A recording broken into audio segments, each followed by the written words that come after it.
What? Who is it? It's Colonel Starcher, the commanding officer from the boys' school. Get on the phone. One of them is sick. Hello? This is Monica Quartermain. Yeah, and I'm still on the line. Good, good. I'm glad to get this chance to talk to you both. I was wondering if you'd heard from Alan Jr. in the last day or so. Well, I'm afraid that letter writing is not something that my boys do best. No, we haven't. Well, actually, I wasn't thinking of a letter so much as a phone call. No, he hasn't called either. Or shown up on your doorstep.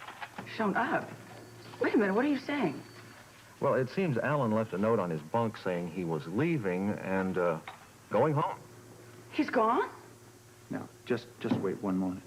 You're supposed to know where these boys are 24 hours a day. I don't believe this. I mean, how long has my son been missing? Well, now, missing is a very strong expression. As I said, he did leave a note about his plans. His plans? He's a 12-year-old boy. You're over 100 miles away. Anything could happen. Please, let's not lose our perspective here. Well, you will see my perspective in court because I plan on suing you and that ridiculous academy. Now, I've asked you, when did my son leave? Well, sometime during the night. Well, this is not the first time a cadet has choked up over midterm finals.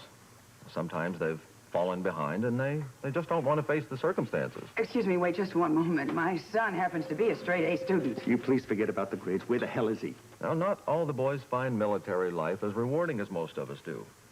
Well, if they'd had an undisciplined home life, and here suddenly they're forced to face the music. Wait, hold it right there. Now, are you going to blame us for his running away? No. Colonel, just cut the self-serving justifications. There is only one issue that we have right now, and that is the safety of our son. Now, if he was trying to come home, did you at least have the sense to check the bus station? My bet is he's hitchhiking. Look, people around here are used to the boys thumbing rides. And they give them rides all the time. You let my sons hitchhike anytime they feel like it? Look, now, we encourage independence and self-discipline at the academy. And sometimes independence always carries with it certain risks. Okay, all right, just a minute. Do you really think that Alan Jr. is all right? I'm certain of it. Look, he's a smart boy. At the moment, he's just probably scared to face any of us. But he's going to be just fine. But believe me, this has happened before, and we've never lost a cadet. Well, how is Jason? He's priceless, that boy. Top scholar in his class. They must have told you about the essay contest he just won? No, not yet. No, he hasn't. Well, he will. Bright as a penny, Jason is. Actually, they both are. Look, give this situation with Alan Jr. a little while to work itself out. Look, and try not to worry about him. I'll be in touch. I expect to hear from you before this afternoon is over. You got that? Roger, Wilco. Roger, Wilco. Military mind. How is Alan Jr. going to eat? He has practically no money, Monica. Yes, he does, Alan. We send him an allowance every month. He doesn't have anything to spend it on up there. But I think we should call the police, don't you? They don't look for runaways to start with. I think the only thing we can do is try and be patient. Patient? I am going to be crazy until I know where my son is. Yes, so am I. But I'll tell you something. When that boy gets home, I've got a word or two for him. Well, that'll be a lovely homecoming for him. It'll be great, Alan. Just great. Everything else seems like the whole world is sick. Madness is what it is. Sheer madness. The only good thing right now is that Steve is on his feet, and I hear he's taken a couple of steps. Yeah. Well, he's on the mend. At least we've got some kind of good news. Did you call the house? They haven't heard from Alan Jr., nor have they heard from the academy. Let's sue that phony colonel for everything that he's worth. Imagine, how do you let a 12-year-old walk away in the middle of the night? It's unbelievable.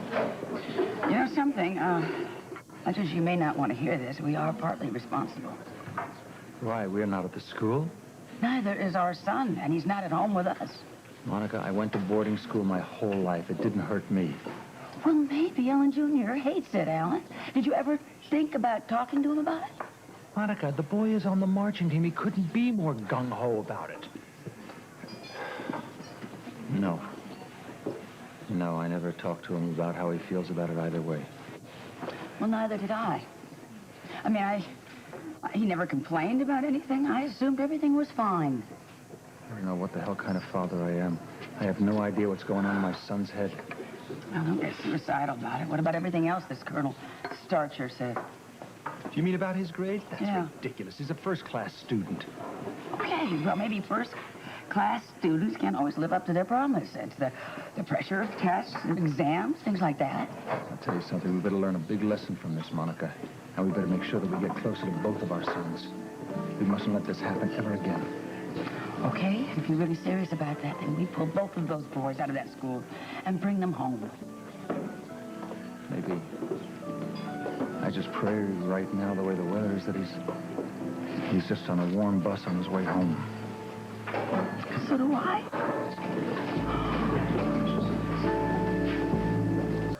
What's he mean by soon? That's where all the manpower's going, trying to find that woman.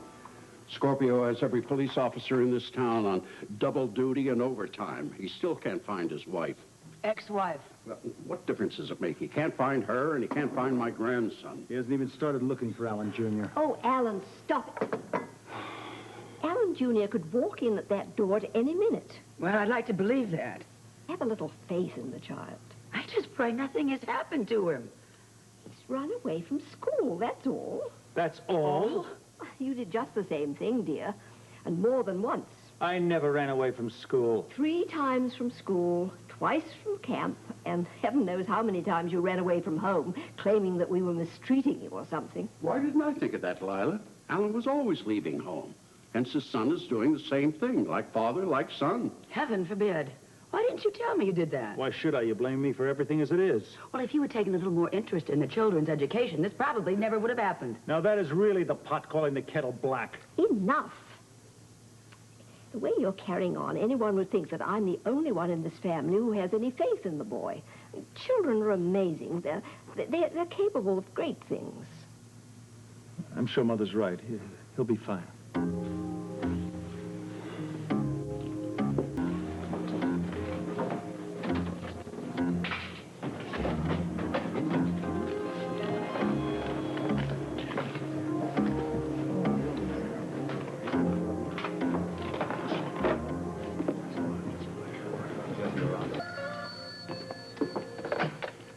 Alan Quartermain here. Oh, hi, this is Ruby at Kelly's. Were you expecting your son home? What, you've seen him? I'm looking at him. He just finished breakfast. Good Lord, we're going nuts here and he's feeding his face? What is it? I'll be right there. Wait till I get hold of that kid. Where is he? At Kelly's. What? Well, listen, I'm going with you. Let me handle this, Monica, please. Why should I? You've never handled anything before. What, I suppose... How dare you run gave away your from family school one like hell of that? a I scare. want an explanation from you. Alan, everybody, you know something? I don't know whether I want to strangle you or hug you. I want an answer. You insulted the family name. How dare a grandson of mine walk out on the finest, not to mention the most expensive military academy in the country? If you'd give the boy a chance, maybe he could probably explain. Well, there is no Mother, explanation he for has this to kind assume of a certain behavior. amount of responsibility. He's setting a very poor example for his little brother. Alan, maybe if we were quiet, we could find out. Oh, We'd she's understand. What, you're on defending his him, side which is a now, right? natural thing to do, but there's no reason for you to go soft on him, Alan. What? May I talk? In the living room, March. Oh, come on, Alan. He's had enough of that. March, I said.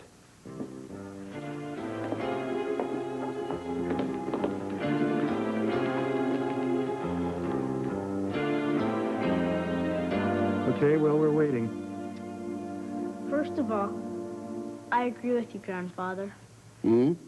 Marston Military Academy is a fine school. I agree with you too, Father. I should be an example to Jason. There, you see? Some example you are running away from school. Jason knows why I did. He loves it there and he wants to stay. I suppose we should be grateful for that. Let the boy talk. Thank you, Mother. You're welcome. I'm sorry if I worried you all. I just can't stay there anymore. I want to stay here, in Port Charles, and go to a regular school. You are going to a private school. You are not going to a public school. You understand? You're going to grow up with the same values and traditions that I have. Oh, that's the last thing in the world he should do. Now, maybe he'd be better off here. Well, I could keep an eye on him. How you doing in high finance? Well, I've gotten straight A's in math. Well, that's not bad. I mean, that's a start. Not that money is everything. Since when? I was just joking you, testing you, and you passed with flying colors. How about that, AJ? AJ, I like that, huh? Say, maybe before we find a school for you, I should take you on a little trip to New York, give you a tour of the New York Stock Exchange, huh? I don't believe that. My own father. And your son is going to grow up just like him. What a lovely thought.